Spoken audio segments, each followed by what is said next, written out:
السلام علیکم ورحمۃ اللہ وبرکاتہ۔ آج ایک بار پھر تفسیر کے لیکچر میں آپ سے ملاقات ہو رہی ہیں۔ تو ہمارا سورۃ البقرہ کا لیکچر سٹارٹ ہے، آپ ہمارے ساتھ جڑے رہیے، چینل کو سپورٹ کریں۔ آج کا جو ہمارا لیکچر ہے وہ رکوع نمبر 5 کی آخری 2 آیات سے سٹارٹ ہو رہا ہے۔ بسم اللہ الرحمن الرحیم۔ اتأمرون الناس بالبر وتنسون انفسکم وانتم تتلون الکتاب۔ اللہ ارشاد فرماتے ہیں، کیا تم دوسرے لوگوں کو تو نیکی کا حکم دیتے ہو؟ اتأمرون، کیا تم حکم دیتے ہو، الناس لوگوں کو، بالبر نیکی کا، وتنسون انفسکم اور خود اپنے آپ کو بھول جاتے ہو، وانتم تتلون الکتاب حالانکہ تم کتاب کی تلاوت بھی کرتے ہو۔ افلا تعقلون، کیا تمہیں اتنی بھی سمجھ بوجھ نہیں ہے، کیا تمہیں عقل نہیں ہے، کیا تم سوچتے نہیں ہو؟ واستعینوا بالصبر والصلاۃ، اور صبر اور نماز سے، واستعینوا اور مدد طلب کرو، بالصبر صبر کے ساتھ، والصلاۃ اور نماز کے ساتھ، وانھا لکبیرۃ الا علی الخاشعین، اور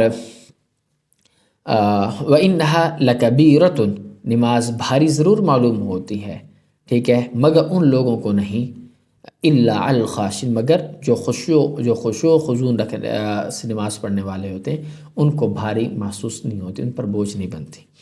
الذین یظنون انہم ملاقو ربہم، وہ لوگ جو اس بات کا خیال رکھتے ہیں کہ انہم ملاقو، کہ اپنے پروردگار سے ملیں گے، ربہم ملاقو ربہم، اپنے رب سے ملیں گے، وانہم الیہ راجعون، اور ان کو اسی کی طرف لوٹ کر جانا ہے۔ آگے رکوع پھر دوبارہ سٹارٹ ہو رہا ہے، رکوع نمبر 6۔ یا بنی اسرائیل اذکروا نعمتی التی انعمت علیکم وانی فضلتکم میں ایک بات آپ درمیان میں کرتا جاؤں کہ ہم جو یہ تفسیر کر رہے ہیں نا، اس جیسی تفسیر ہم انشاءاللہ کہہ سکتے ہیں کہ پورے یوٹیوب میں آپ کو اس طرح کی نہیں ملے گی، کیونکہ ہم جامع اور مختصر تفسیر کر رہے ہیں، مختصر، اور جو کوئی پیچیدہ مسئلہ ہوگا، کوئی بات ہوگی، ہم صرف اسی کو ڈسکس کرتے چلے جائیں گے، ٹھیک ہے۔ تو فوکس آپ نے اس بات پہ رکھنا ہے، ترجمے پہ فوکس رکھنا ہے، اور اس کی تھوڑی سی وضاحت ہم کرتے جاتے ہیں بس۔ اور آپ نے ترجمے پہ فوکس رکھنا، اور ترجمہ بھی ہمارا عام سادہ اردو زبان میں ہے، کوئی ہم مشکل الفاظ یہاں پہ نہیں بولتے، آپ کو سمجھا کر پڑھاتے ہیں، تو آپ کو بہت اچھا لگے گا۔ جس نے بھی تفسیر پڑھنی ہو بس یہ چینل ہمارے یہ دیکھتا جائے، اور تفسیر انشاءاللہ ہم ذمہ داری کے ساتھ کہہ سکتے ہیں۔ اور اگر کسی کو کوئی بات سمجھ میں نہ آئے تو ہمارے واٹس ایپ پہ رابطہ کر لے، کمنٹ کر لے، تو انشاءاللہ ہم مزید کال کر کے ہم سے وضاحت پوچھ سکتے ہیں، انشاءاللہ کوئی ایسی بات نہیں ہے۔ تو بہرحال ہم ذکر کر رہے تھے، یا بنی اسرائیل اذکروا نعمتی التی، اے بنی اسرائیل یاد کرو نعمتی، میری نعمت کو، التی انعمت علیکم، وہ جو میں نے تمہارے اوپر انعام کیا، وانی فضلتکم علی العالمین، اور یہ کہ میں نے تم کو فضیلت بخشی، فضیلت دی تمام جہانوں پر، سارے جہان پر۔ واتقوا یوما ترجعون فیہ الی اللہ، اور ڈرو اس دن سے جس دن کوئی شخص بھی کسی کا کام نہیں گا، لا تجزی نفس عن نفس شیئا، کوئی شخص کسی کا کوئی کچھ بھی کام نہیں آئے گا، ولا يقبل منها شفاعہ، اور نہ ہی کسی سے کوئی سفارش قبول کی جائے گی، ولا يؤخذ منها عدل، اور نہ کسی سے کسی قسم کا کوئی فدیہ لیا جائے گا، ولا هم ينصرون، اور نہ ان کو کوئی مدد پہنچائی جائے گی۔ وَإِذْ أَنْجَيْنَاكُمْ مِنْ آلِ فِرْعَوْنَ، اور وہ وقت یاد کرو جب ہم نے، وَإِذْ نَجَّيْنَاكُمْ، ٹھیک ہے، وَإِذْ نَجَّيْنَاكُمْ، اور وہ وقت بھی تمہیں یاد رکھنا چاہیے کہ جب ہم نے تم کو فرعون کے لوگوں سے، نجیناکم، تمہیں نجات دیا، فرعون سے، یسومونکم، جو تمہیں، یسومونکم سوء العذاب، جو تمہیں دیتا تھا بڑا عذاب، یذبحون ابناکم، جو تمہارے بیٹوں کو ذبح کر ڈالتا تھا، ویستحیون نساءکم، اور تمہاری عورتوں کو زندہ رکھتا تھا، وفی ذالکم بلاء من ربکم عظیم، اور اس ساری صورتحال میں تمہارا رب، تمہارا پروردگار کی طرف سے تمہارا بڑا امتحان تھا۔ سمجھ میں آ رہی؟ بلاء من ربکم، بلا بڑا امتحان تھا تمہارے رب کی طرف سے۔ اب دیکھیں کہ فرعون مصر کا بادشاہ تھا، جہاں بنی اسرائیل بڑی تعداد میں آباد تھے، اور فرعون کی غلامی میں دن گزار رہے تھے۔ فرعون کے سامنے کسی نجومی نے یہ پیشن گوئی کر دی کہ اس سال بنی اسرائیل میں ایک شخص پیدا ہوگا جو اس کی بادشاہی کا خاتمہ کر دے گا۔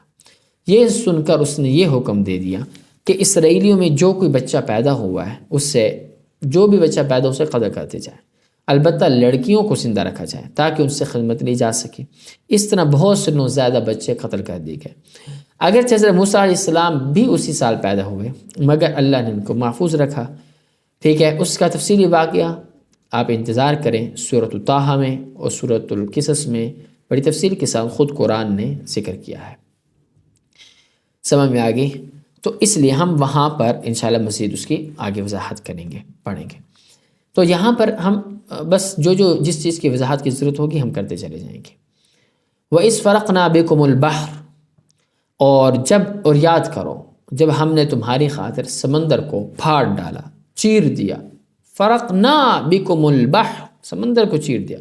فانجیناکم، چنانچہ تم سب کو بچا لیا تھا ہم نے۔ واغرقنا آل فرعون، اور غرق کیا ہم نے سمندر میں فرعون کے لوگوں کو، آل فرعون کو۔ وانتم تنظرون، اور یہ اس بات کا مشاہدہ، غرق ہونے کا مشاہدہ تم اپنی آنکھوں سے دیکھ رہے تھے، سارا نظارہ تم نے اپنی آنکھوں سے دیکھا۔ وَإِذْ وَعَدْنَا مُوسَىٰ 40 لَيْلَةً، اور وہ وقت بھی یاد کرو جب ہم نے موسیٰ سے 40 راتوں کا وعدہ لیا۔ ثُمَّ اتَّخَذْتُمُ الْعِجْلَ، اور پھر تم نے اس کے پیچھے اپنی جانوں پر ظلم کر کے بچھڑے کو معبود بنا لیا۔ ہاں، ثُمَّ اتَّخَذْتُمُ الْعِجْلَ مِن بَعْدِهِ وَأَنْتُمْ ظَالِمُونَ، تم نے بچھڑے کو معبود بنایا، وَأَنْتُمْ ظَالِمُونَ، اور تم ظلم کر رہے تھے اپنے آپ پر، اپنے نفس پر۔ آگے فرمایا ثُمَّ عَفَوْنَا عَنْكُمْ مِن بَعْدِ ذَلِكَ، پھر اس کے بعد ہم نے تم کو معاف کر دیا۔ عَفَوْنَا عَنْكُمْ، معاف کر دیا ہم نے تم کو، من بعد ذلك، بعد اس کے، تاکہ تم لعلکم تشکرون، لعلکم، تاکہ تم تشکرون، شکر ادا کرو۔ وَإِذْ آتَيْنَا مُوسَى الْكِتَابَ، اور وہ وقت بھی یاد کرو جب ہم نے دی موسیٰ کو کتاب، والفرقان، اور حق و باطل میں فرق کرنے والی، تمیز کرنے والی، حق و باطل کی تمیز کا معیار، لعلکم تہتدون، تاکہ تم راہ راست پر آؤ۔ اللہ تعالیٰ یہ اپنے سارے انعامات اور احسانات یاد دلوا رہے ہیں کہ ان وقت کو بھی یاد کرو۔ اب دیکھیں کہ سمندر میں فرعون کے لوگوں کو سمندر میں غرق کر ڈالا تھا، یہ کون سا؟ اس واقعے کا بھی آگے 2 صورتوں میں، انہی 2 صورتوں میں تفصیل کے ساتھ واقعہ آیا ہے۔ اور پھر آگے جو فرمایا حضرت موسیٰ علیہ السلام سے اللہ نے یہ وعدہ کیا تھا نا، جو 40 راتوں والا، کہ وہ کوہ طور پر آ کر 40 دن اعتکاف کریں تو انہیں تورات عطا کی جائے گی۔ چنانچہ حضرت موسیٰ علیہ السلام کوہ طور پر تشریف لے گئے تو ان کی غیر موجودگی سے فائدہ اٹھاتے ہوئے سامری جادوگر نے ایک گائے کا بچڑا بنایا اور بنی اسرائیل کو اسے اپنا معبود قرار دینے اور اس کی عبادت کرنے پر آمادہ کر لے۔ اس طرح وہ شرک میں مبتلا ہو گئے۔ حضرت موسیٰ علیہ السلام کو اطلاع ہوئی تو وہ گھبرا کر واپس تشریف لائے اور بنی اسرائیل کو توبہ کی تلقین فرمائے۔ تو اس توبہ کا ایک حصہ یہ تھا، ٹھیک ہے، جو آپ کے سامنے ابھی کہ ایک حصہ یہ تھا کہ بنی اسرائیل میں سے جو لوگ اس شرک میں ملوث نہیں ہوئے تھے وہ ملوث ہونے والوں کو قتل کریں گے۔ مثلاً چنانچہ ان کی اس صورت میں بڑی تعداد میں قتل بھی ہو گئی، اور باقی تفسیروں کے اندر بھی اس کی مختلف وضاحتیں ہیں۔ مثال کے طور پر کسی کا بیٹا ہے، کسی کا چاچا ہے، ماموں، ایک دوسرے رشتہ داروں کو کس طرح قتل کریں گے، ٹھیک ہے۔ جو شرک کرنے والے نہیں تھی، جو شرک کرنے والے تھے، وہ ان کی گردنیں اڑائیں گے۔ اس طریقے سے ان کی توبہ قبول کی گئی، ٹھیک ہے۔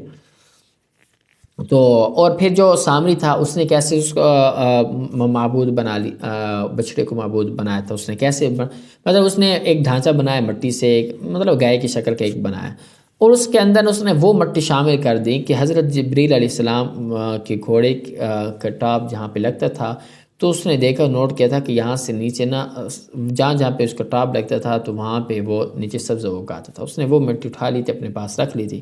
جب اس نے یہ بنایا تو اس کے اندر اس کو شامل کر لیا تو وہ قدرتی طور پر بولنے لگ گیا، تو جو کہ اس مٹی میں حیات پیدا ہو جاتی تھی، اللہ کی طرف سے تھا۔